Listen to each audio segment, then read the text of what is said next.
Hi, I'm Vicki Pavone on behalf of Expert Village. In this series, we'll be talking about the basics of cross-stitching.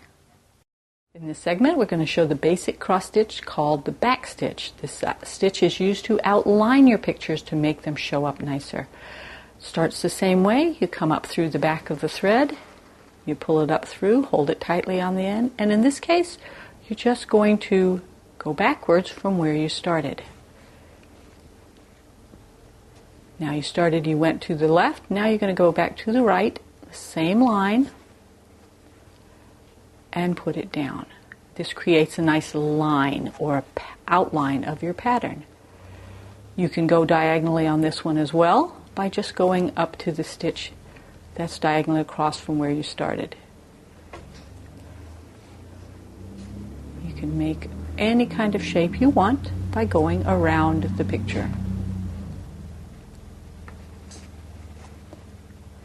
These particular stitches, as I said, are used to outline.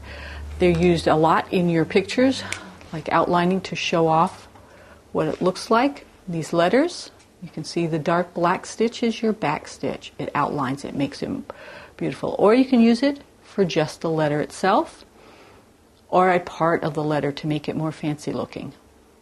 And that is your basic back stitch.